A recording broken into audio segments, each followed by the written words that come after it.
O Senhor esteja convosco. Ele está no meio de nós. Evangelho de Jesus Cristo, segundo Marcos. Glória a vós, Senhor.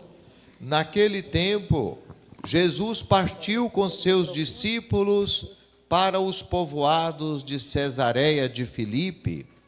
No caminho, perguntou aos discípulos: quem dizem os homens que eu sou? Eles responderam: alguns dizem que tu és João Batista, outros que és Elias, outros ainda que és um dos profetas. Então ele perguntou: e vós, quem dizeis que eu sou? Pedro respondeu: tu és o Messias. Jesus proibiu-lhe severamente de falar a alguém a seu respeito. Em seguida começou a ensiná-los, dizendo que o Filho do Homem devia sofrer muito, ser rejeitado pelos anciãos, pelos sumos sacerdotes e doutores da lei, devia ser morto e ressuscitar depois de 3 dias. Ele dizia isso abertamente. Então, Pedro tomou Jesus à parte e começou a repreendê-lo.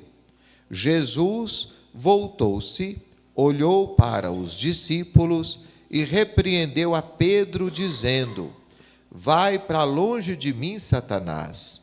Tu não pensas como Deus, e sim como os homens.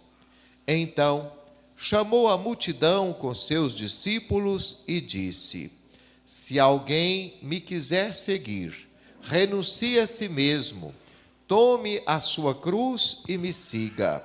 Pois quem quiser salvar sua vida, vai perdê-la. E quem perder sua vida por causa de mim e do Evangelho, vai salvá-la.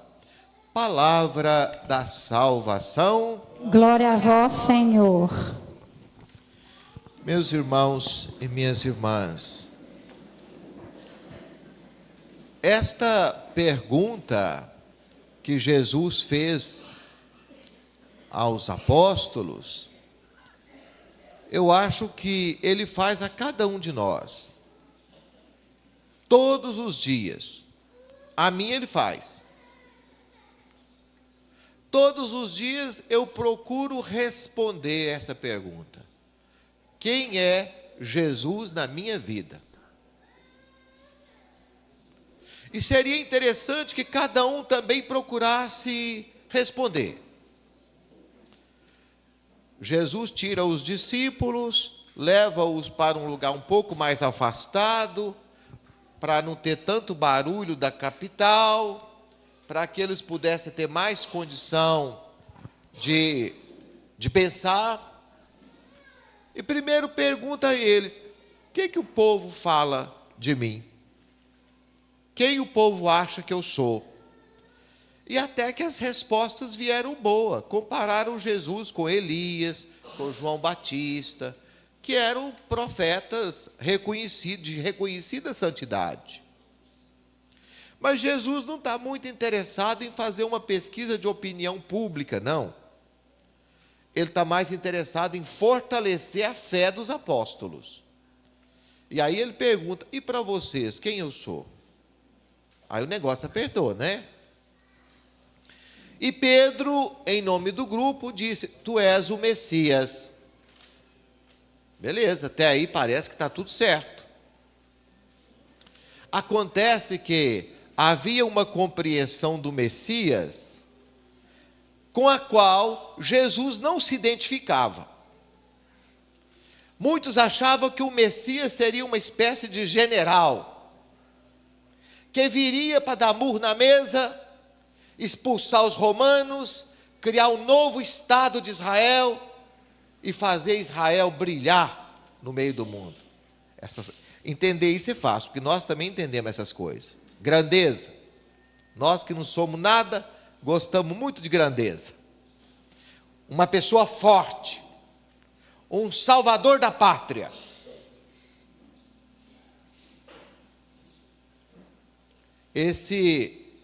Essa expectativa messiânica, ela sempre existiu na história e ela sempre foi perigosa. Porque não existe salvador da pátria, se a gente não fizer a nossa parte. Nenhum presidente da república, nenhum prefeito, nenhum governador vai conseguir apagar a fogueira no Brasil se nós não mudarmos as nossas atitudes. Se o povo não parar de botar fogo, se nós não tivermos mais amor à natureza, nenhuma autoridade vai conseguir apagar o fogo do Brasil. Mas nós gostamos de um salvador da pátria, alguém que faça tudo por nós. Então havia essa ideia do Messias, o Messias salvador da pátria. Meus irmãos, eles não esperavam o Messias desse jeito aqui, não. Isso eles não esperavam. Isso aqui desconstrói toda a mentalidade de grandeza. Jesus dá parabéns para Pedro. Aí explica quem é o Messias. Vou pegar o texto. Jesus vai explicar para eles quem é verdadeiramente o Messias.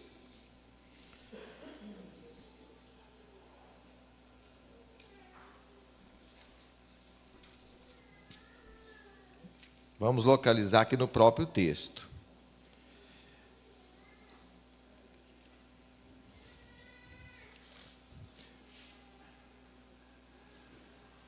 Jesus começou a ensiná-los dizendo que o Filho do Homem devia sofrer muito, ser rejeitado pelos anciãos, pelos sumos sacerdotes e doutores da lei, devia ser morto e ressuscitar depois de 3 dias.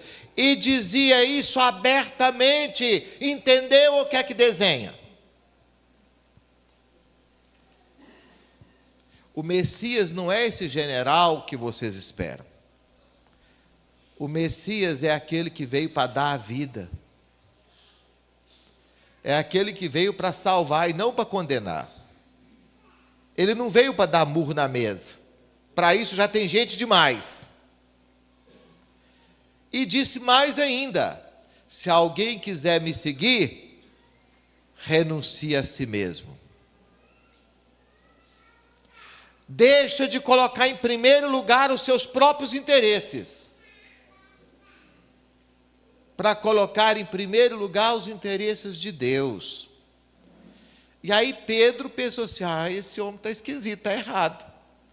Então Pedro chama ele para um cantinho e fala assim: não, está errado. Ainda bem que nosso Senhor não atendeu o conselho de Pedro, porque senão nós não teríamos sido salvos, meus irmãos. Porque o que Pedro queria era facilidade, era ajeitar as coisas, era encurtar caminho. Por incrível que pareça, o conselho de Pedro era o mesmo do diabo lá no deserto. Manda essas pedras aqui se tornar pão. Lembra do conselho do diabo? Facilitar as coisas. Eu te darei todos os reinos do mundo. Primeiro, o diabo é mentiroso. Quem falou que ele é dono de todos os reinos do mundo? Eu sei que de boa parte ele deve ser mesmo. Se você ajoelhar diante dos meus pés. O conselho de Pedro era o mesmo do diabo. É aquele conselho que te leva para o mau caminho. Aceita essa bocada aqui, faz esse negócio comigo que você vai ganhar 20%. Vamos adulterar a balança. Vamos vender fora do prazo de validade. Vamos vender carne estragada. Você vai ganhar muito dinheiro. Vamos vender o leite adulterado. Meus irmãos, na malandragem também se ganha muito dinheiro, mas se perde a alma. No jogo sujo você também ganha muito dinheiro, mas você perde a sua alma. E o que Jesus falou para Pedro? Afasta de mim, Satanás. Esse pensamento não é de Deus. Meus irmãos, volta à pergunta inicial. Quem é Jesus para você? É esse quebra-galho, encurta caminho, facilita as coisas, um Deus garantidor de sucesso? Ou esse Deus que vai para a cruz por amor, entrega sua vida por amor e nos ensina que a vida só tem sentido quando a gente ama? E o amor é real, é concreto, são obras, como diz a segunda leitura. Se alguém fala que tem fé, mas não tem obra, é mentiroso. A fé dele não vale nada. Quem é Jesus para você? O que você muda na sua vida por causa de Jesus? Se você não muda nada na sua vida por causa de Jesus, você ainda não compreendeu quem é Jesus. Se você fala que é cristão, mas topa qualquer parada, encurta caminho, aceita qualquer proposta de erro e de corrupção, você não entendeu quem é Jesus. Quem é Jesus para você? E o que você deixa de fazer ou faz por causa dele? É por causa dele que vocês levantaram cedo hoje, alguns vieram de longe, como é o caso da dona Agripina ali, para agradecer a Deus. É por causa dele que essa família está toda me ouvindo hoje, acompanhando, reunida, emocionada, para agradecer a Deus a graça que alcançou. Quem é Jesus na sua vida? Se você não muda nada na sua vida por causa da sua fé, é sinal que a sua fé não tem valor.